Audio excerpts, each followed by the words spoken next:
आपण पाहताय क्राईम मुक्त महाराष्ट्र. लोकसुख वार्तांकन, लोकसुख बातमी.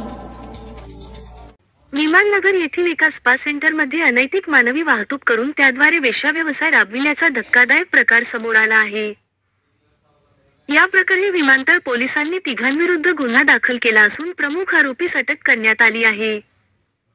ही कारवाई 8 जुलै 2025 रोजी करण्यात आली.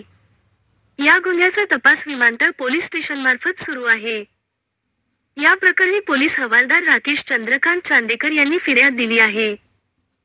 त्यानुसार 7 जुलै रोजी संध्याकाळी 5:30च्या सुमारास दत्त मंदिर चौकातील साई ॲपेक्स इमारतीच्या 3ऱ्या मजल्यावरील ऑफिस नंबर 302 दत्त मंदिर 88 मेन्शन स्पा या ठिकाणी ही घटना उघडकीस आली. या ठिकाणी कुणाल दत्तात्रय गोडके व 31 वर्षे राहणार हडपसर पुणे जुनैद शेख पूर्ण नाव व पत्ता माहीत नाही आणि सुनील चव्हाण पूर्ण नाव व पत्ता माहीत नाही या तिघांनी संगनमत करून काही मुलींना पैशाचे आमिष दाखवून वेश्या व्यवसायात ढकलल्याचे पोलिसांच्या प्राथमिक तपासात स्पष्ट झाले आहे. हे आरोपी स्पा सेंटरच्या आड वेश्याव्यवसाय करून घेत असल्याचे निष्पन्न झाले असून यामधून मिळणाऱ्या उत्पन्नातून स्वतःची उपजीविका चालवली जात होती.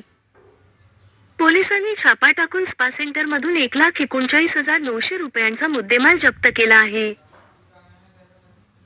त्यात रोख रक्कम, 2 mobile phone, 5 swipe machines, spa सेंटरचे रेटकार्ड, डुरेक्स कंपनीचे कंडोम्स आणि ग्राहकांची नोंद असलेले रजिस्टर यांचा समावेश आहे. या कारवाई दरम्यान आरोपी कुणाल गोडके यास अटक करण्यात आली असून उर्वरित 2 आरोपींचा शोध सुरू आहे. घटनास्थळी कोणतेही सीसीटीव्ही कॅमेरे नव्हते. पोलिसांनी सदर ठिकाणी तात्काळ धाड टाकून कारवाई केली असून या प्रकरणी भारतीय न्याय संहिता कलम 143-335 तसेच अनैतिक मानवी वाहतूक प्रतिबंधक कायदा 1956 मधील कलम 3, 4, 5 व 7 अंतर्गत गुन्हा दाखल करण्यात आला आहे.